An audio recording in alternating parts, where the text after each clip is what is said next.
The small coastal town of Brimhaven was known for its serene beaches, quiet coves, and the ever-whispering ocean.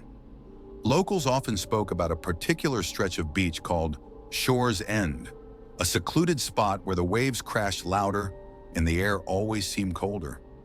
Few dared to venture there, and those who did returned with strange tales of shadows moving in broad daylight, eerie whispers carried by the wind, and an unsettling sense of being watched. For years, these stories were dismissed as local legends meant to keep outsiders away. That changed one summer when a group of college friends decided to spend a weekend in Brimhaven. Among them were Rachel, Daniel, Sophie, and Mark.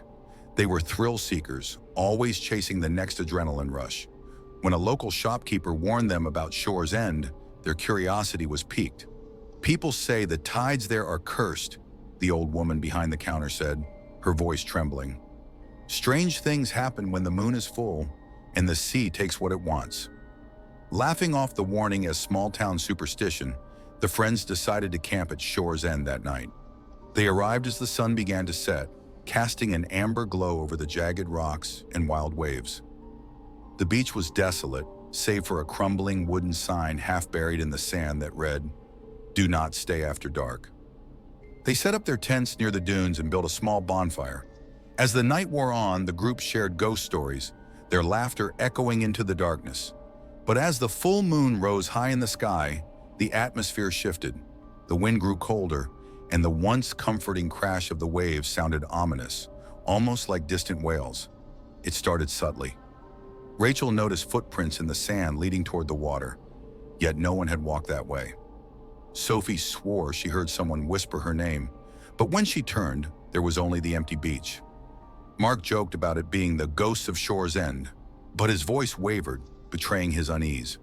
Around midnight, the bonfire suddenly extinguished, as if smothered by an unseen hand. In the pitch black, the group scrambled to relight it, their flashlights flickering as though the batteries were dying all at once. That's when they saw it, a figure standing at the water's edge, illuminated by the moonlight. It was tall and thin, its silhouette barely human. The figure appeared to be watching them, unmoving despite the roaring wind. Rachel called out, but it didn't respond. Instead, it slowly raised an arm and pointed toward the ocean. The group froze, their breaths shallow and hearts pounding. Without warning, the tide surged forward, nearly reaching their tents.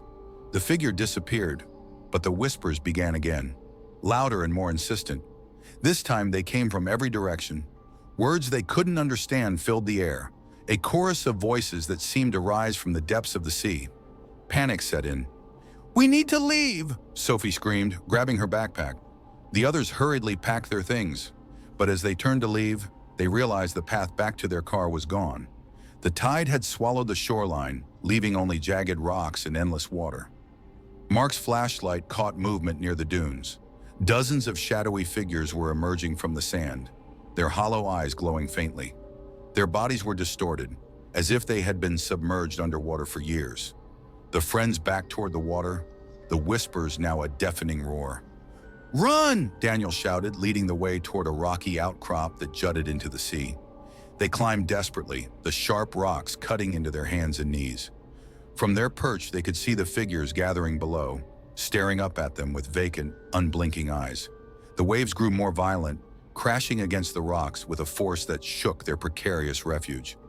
Suddenly, Rachel lost her footing and slipped, her scream swallowed by the wind as she tumbled toward the figures. The others reached for her, but she was gone, her body disappearing into the crowd below.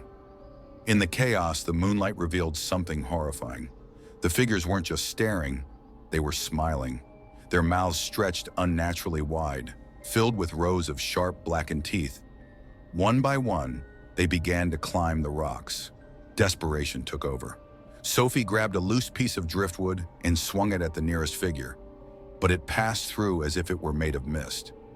Mark and Daniel shouted for help, their voices lost to the storm that now raged around them. The ocean seemed alive, its waves clawing at the rocks, eager to drag them into the depths. As the first figure reached the top, Sophie turned to Daniel, tears streaming down her face. "I'm sorry," she whispered before jumping into the sea. The water swallowed her instantly, leaving no trace. Mark and Daniel were the last. They fought until the very end, their screams echoing into the night. By morning, the beach was empty, save for a few scattered belongings half buried in the sand. The tide had receded, leaving no sign of the horrors that had unfolded. When the locals found their abandoned campsite later that day, they shook their heads and muttered prayers under their breath. Another group lost to shore's end. The old woman at the shop simply sighed and turned her sign to closed. To this day, the legend of Shore's End persists. Some say the figures are the spirits of sailors lost to the cursed tides, doomed to claim others as penance for their own restless souls.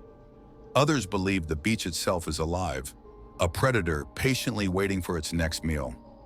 Whatever the truth, one thing is certain: those who ignore the warnings of Shore's End never return.